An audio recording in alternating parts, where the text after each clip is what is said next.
In today's video, I'm going to be demonstrating some of WiserRobo's capabilities as it relates to investing, in particular investing for those who own brokerage accounts.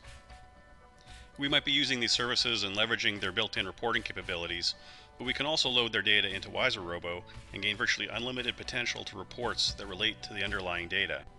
Let's start with one simple example. We're starting on the account list, and notice I've added a couple of sample accounts, one of which is a brokerage account. If we switch to the Q&A tab, I've already pinned a couple of questions with answers for quick access.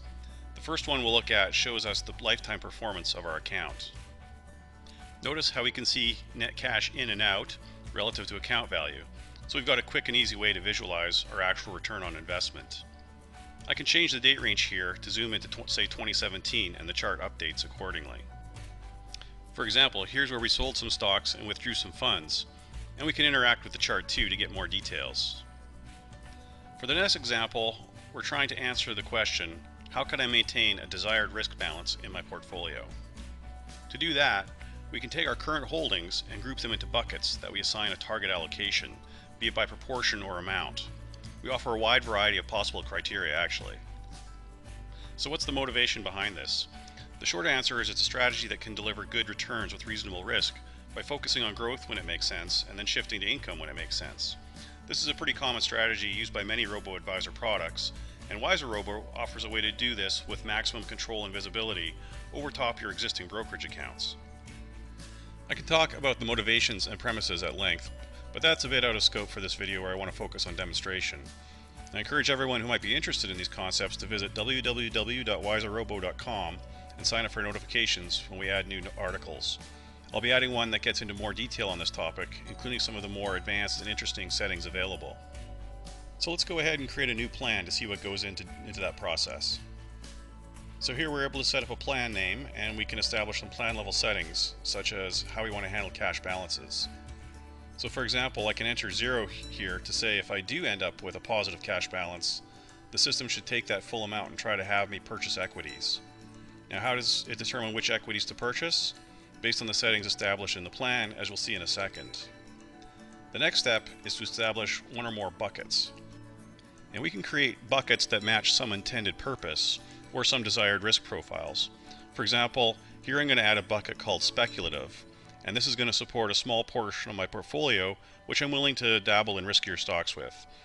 And because of that, I'm going to set the maximum percentage to 20% for that bucket. And there's a lot of other possible settings here, as you can see. Now, I can pick which stocks are going to be considered speculative. Notice the list of stocks here, and this is based on what I currently own in the sample account. Notice there's this risk rating associated with each of them as well. And we compute this using a custom algorithm that considers things like volatility, market cap, and a few other things to create a score from 0 to 5. If you don't agree with it, that's perfectly okay. You can override it or even just ignore it. Also notice we can allocate portions of each stock holding to multiple buckets if we want. This makes it less than an all or nothing proposition, since maybe in this example I might want to hold a part of 5 prime in my longer term bucket, although most of it might still be considered speculative. So what happens if this speculative bucket does really well compared to other buckets that I set up? Because I set the cap at 20%, I may get suggestions to sell holdings in this bucket, but what the actual suggestions are depends on this setting, the rebalancing action. And we can get additional help information here where we get an explanation of what these settings can do for us. So we can fine-tune how individual securities are treated within the bucket if the bucket gets too big or small or too risky or not risky enough. And I'm going to save this speculative bucket now, and notice how in our list of available holdings we've used up some of the amounts available to create buckets with. Also note how we can click on a stock and get more details. And from here we can also adjust certain algorithm settings at a holding level. For example, if this stock becomes more than say 10% of our entire portfolio, we can either cap it there or even pull back and sell a portion to lock in gains. Notice the options available for what to actually do if we hit a trigger point. And with the associated chart, we can see what we've bought and sold at different price levels. I'm going to add one more bucket now called long term, and I'm going to set its minimum allocation to 80% thereby covering off 100% of the entire portfolio. Also notice we've got a risk rating that's been calculated at the bucket level based on its constituent holdings. So that's it for establishing buckets. Let's move on now. Now we've got the option to set some targets. The default is to create a target per bucket, but we don't have to, and ultimately we can set multiple targets per bucket to account for possible changes in our goals over time. The values here are interconnected. The default is to assume a 5% return over 10 years, but let's change this to be both 15-year goals, and we're going to change the rate of return on our speculative holdings to be 7.5% and the remainder to 5%. And we're going to tweak our end amounts a bit here.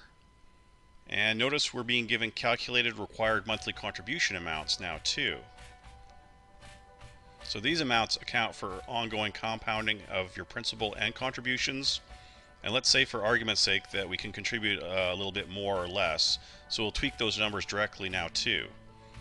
And so now we're actually changing the ending amounts accordingly. And notice the grand total down here at the bottom. So the end amounts currently don't really agree with my 80-20 mix, but this might be telling us something useful. Maybe our mix needs to be reconsidered, or we might make our targets more short-term, and so on. It also doesn't necessarily reflect ongoing rebalancing, so look for more enhancements around this in the future. And also notice we've got a warning here that we might want to create targets after doing an initial rebalancing operation, since we're immediately out of balance based on our initial holdings. For argument's sake, let's assume we're satisfied with our targets for now, and we can click here to save our plan. And we're taken back to the starting point, and now that we have at least one plan, we can select it or create another one. We'll pick the one that we just created to see how we're tracking against it. So the chart here is showing how we're performing from the start of time until now, and our targets previously established are showing us dashed lines extending out from today. If we were, say, 6 months in the future, we'd be able to see if we're performing above or below those lines, as that would be necessary to meet our goals. And we can click on this checkbox to change the chart to show percentage gain, which offers a slightly different perspective. And we can interact with the chart too to get more details. In the table that follows, we've got a lot of important information. We can see, for example, for NVIDIA as the largest holding, we have 1,100 shares, but the system is suggesting we sell some shares. That combined with our other buy and sell suggestions is what gets us to the 80-20 balance that we set up initially. We can also see some performance metrics, and once again, we can get stock details from here as well by clicking on individual holdings. In the next table, we can see our previously established targets and how we're tracking against them. In our case here, we just set these targets up in the last few minutes, so we don't see an actual rate of return. The required rate of return tells us how the bucket would need to perform to meet our end goal, all other things being equal. So if our components are underperforming, for example, expect that value to increase. For monthly contributions, recall that the balancing algorithm can work the magic of figuring out what to buy based on that added cash. So the process can be as simple as depositing funds on a monthly basis and applying suggested trades as often as we feel like doing so. Let's click on this additional information related to hypothetical income. We're presented with some commentary that extrapolates what type of income we might expect to generate if we do achieve our end goals. And it's useful to think about future income, since if we're using these funds in retirement, say, a large lump sum saved might not seem that large when thinking about monthly income generated from it. So has this been interesting? If so, come show your interest by following WiserRobo on social media or our site. That makes a difference for us to gauge if we're on track. Plus, as I mentioned before, you can sign up for notifications when we publish material like this video, and trust me, more is coming. And keep in mind, investing is just one portion of what WiserRobo can help you with. We're also able to support answers related to budgeting, saving, and much more. I hope you enjoyed this, and thanks for watching.